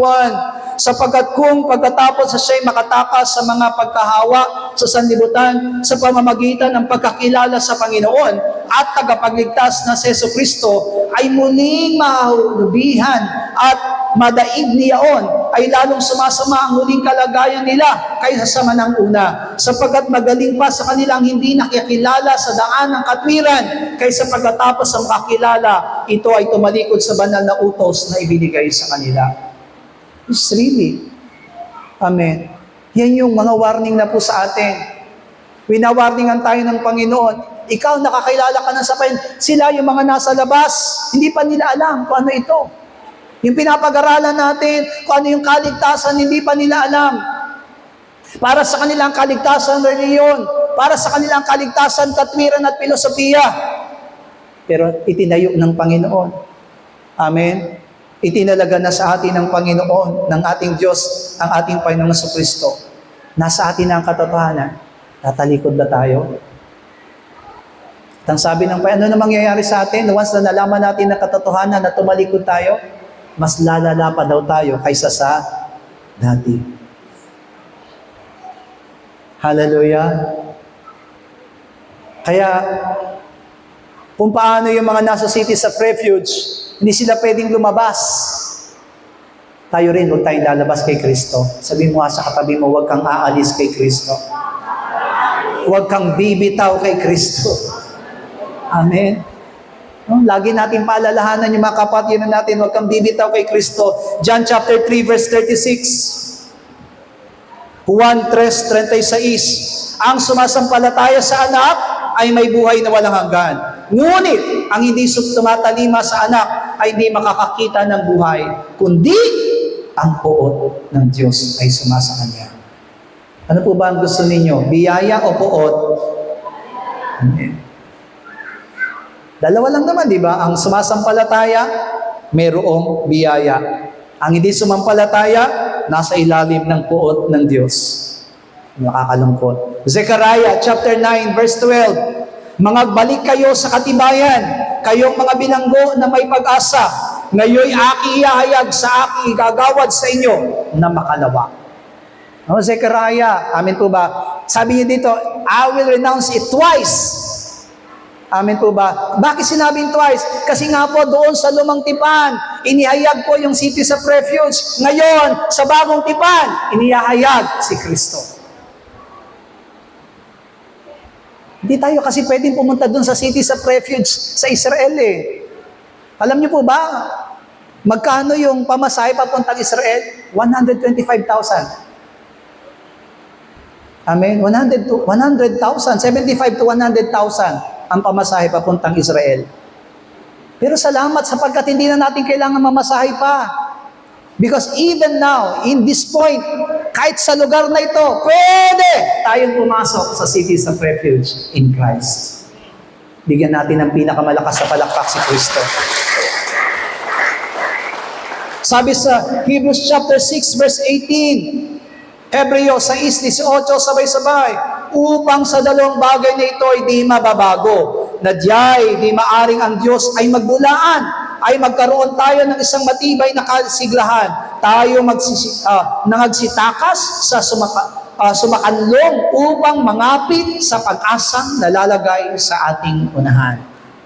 Hindi nababago ang Panginoon sa kanyang sumpa at sa kanyang pangako.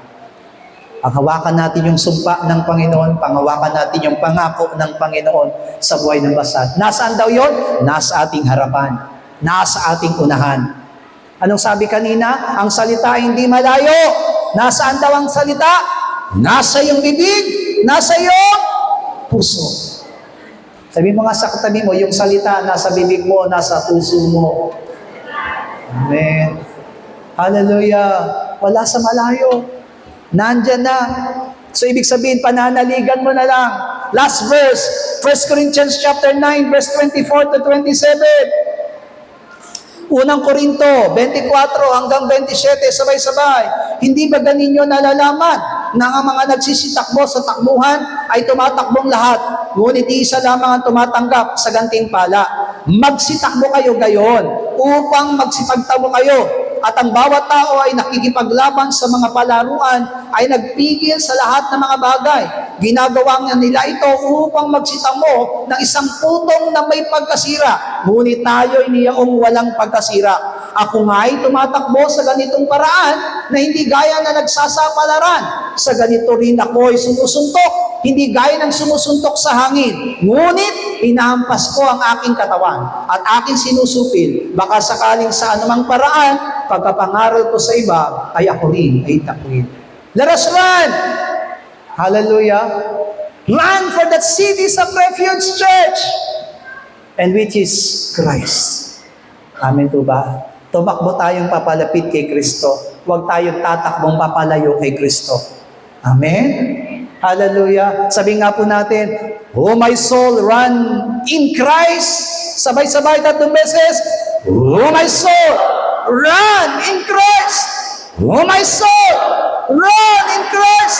Oh my soul, run in Christ. Oh my soul, huwag kang tayo po'y manalangin na manatili tayo kay Kristo upang tayo maging matagumpay sa lahat ng ating buhay pananampalataya.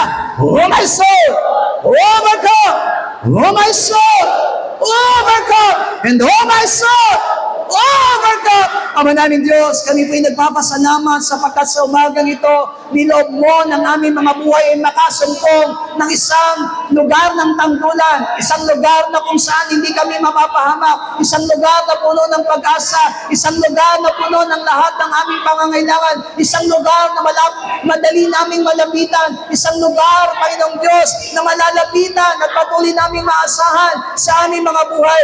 Kami po'y nagpapasalamat, Panginoong Jesus, sapagkat Ikaw ang tumatayo na aming tanggulan, Ikaw ang tumatayo na nag-iingat ng aming kaligtasan, Ikaw ang tumatayo na nag-iingat ng aming mga pananampalataya, Ikaw ang aming nilalapitan. Ang salita mo'y nasa aming mga labi, ang salita mo'y nasa aming mga puso. Turuan mo kaming manampalataya, turuan mo kami, Panginoong Diyos, na tanggapin at taglayin ang salitang ito at hindi mahiwalay sa katotohanan. Turuan mo kami, Panginoong Diyos, na ipaglaban ang aming pananampalataya, ipaglaban, Panginoong Diyos, ang katotohanan inihayag mo sa buhay ng mga sa amin. Turuan mo kami, Panginoong Diyos, sa manatili sa iyo bilang tanggulan, bilang refuge, Panginoon. Oh, my soul, run in Christ! Oh, my soul, run in Christ! Panginoong Diyos, naniniwala kami, Panginoong God, na gagawa at kikilos ka sa buhay ng mga sa amin, Panginoong God, at hindi mo mababayaan, Panginoong God, na ang puso namin ay mahiwalay. Hindi mo hayaan, Panginoong Diyos, na maabutan kami ng dyablo. Hindi mo hayaan namin, Diyos, na patuloy na masayang ang pananampalataya nilagay mo sa aming mga puso. Ikaw ang mag-iingat dito. Ikaw ang gagawa, Panginoong Diyos, sa buhay ng basa mo sa amin, Father God! Thank you for not condemning us, O Lord God. Thank you for not condemning in our sins, O God. Thank you for not condemning us in our weakness, O God. Panginoong Diyos, tunay na nagpapasalamat kami sa iyo sapagkat hindi mo pinabayaan ang aming puso. Hindi mo pinabayaan ang aming mga buhay, Panginoon. O Diyos, salamat sapagkat may tanggulan kami. May lugar ka at ang lugar na iyon ay ang aming mga puso. Hindi na kami tatakbo sa ibang lugar, kundi naririto ka na kasama namin, Panginoon. Salamat sa mga babala.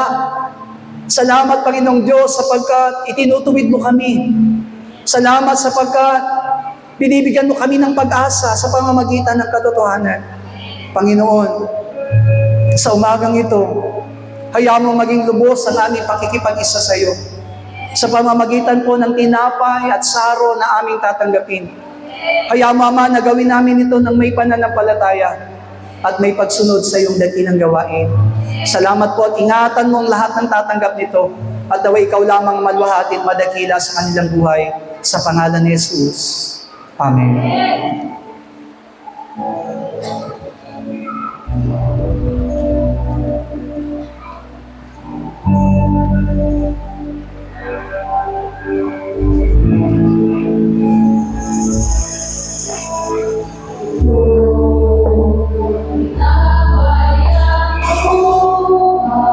Ama namin Diyos, maraming salamat po sa iyong katawan at sa iyong dugo.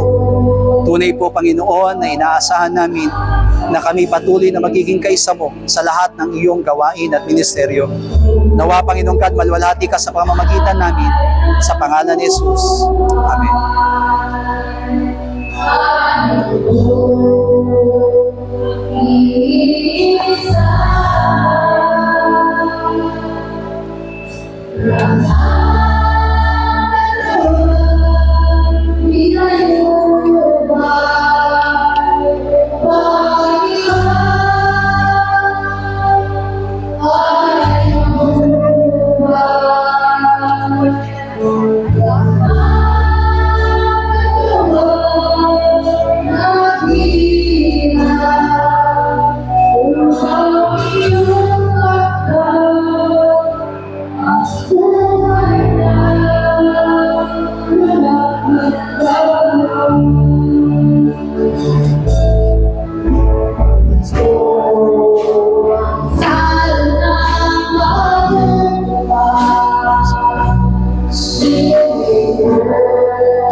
Katawan at dugo mo, Panginoong Diyos, ibigay po ay sa Espiritu.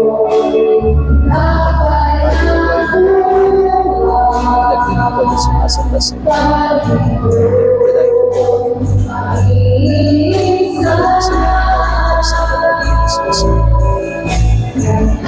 Tunay na mag-iisang pag-ibig. Isang katawan sa mga katawan. Upang gawain natin sa iyo. Maraming salamat sa iyo. Salamat po. Salamat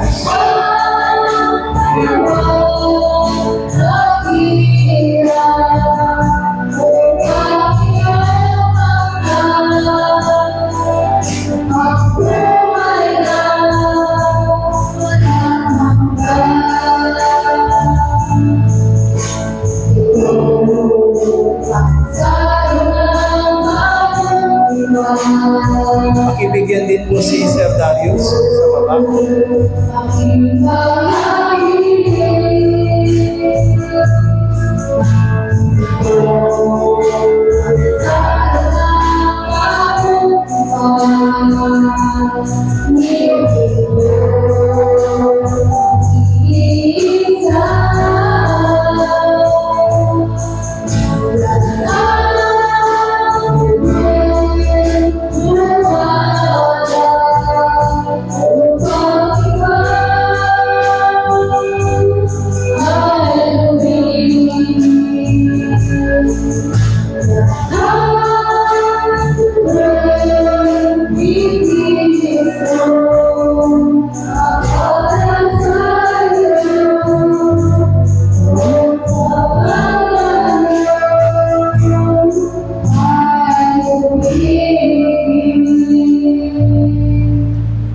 Tayo manalangin. Ama naming Diyos, salamat po sa pagtatalaga mo ng katawan at dugo ni Kristo para sa iyong iglesia.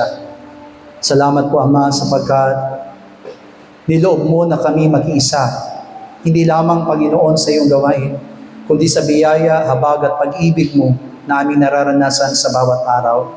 Naway maging marapat kaming lagi, Panginoon, at tuparin at gawin namin ang lahat ng niloloob at inaasahan mo para sa amin. Purihin ka, Panginoon. Ito po ang aming dalangin sa pangalan ni Jesus. Amen. Palakpakan po natin ang ating Diyos sa buhay. Muli po, ina-announce namin na June 12 po is our revival night dito sa church. 6 to forward sa ating gawain. Yan po yung ating revival night. Revive and be alive.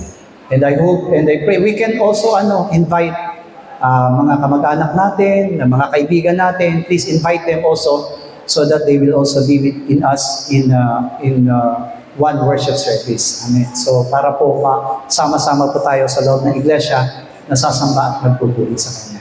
Pwede na po natin ibigay yung ating special offering and pledges para sa Panginoon.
Let us all stand.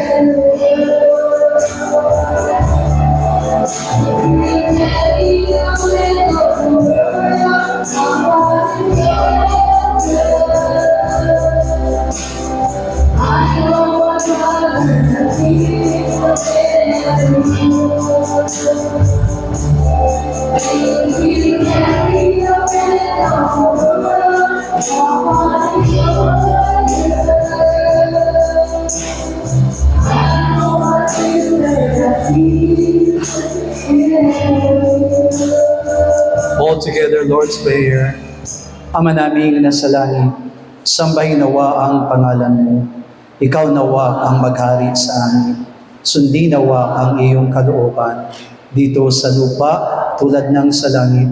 Bigyan mo po kami ng pagkain kailangan namin sa araw na ito at patawarin mo po kami sa aming mga kasalanan tulad ng aming pagpapatawad sa mga nagkakasala sa amin.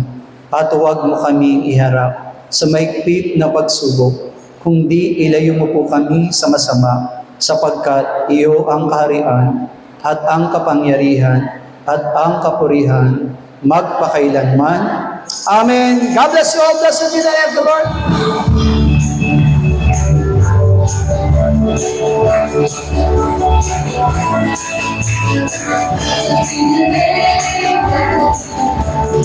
Blessed be the name of the Lord.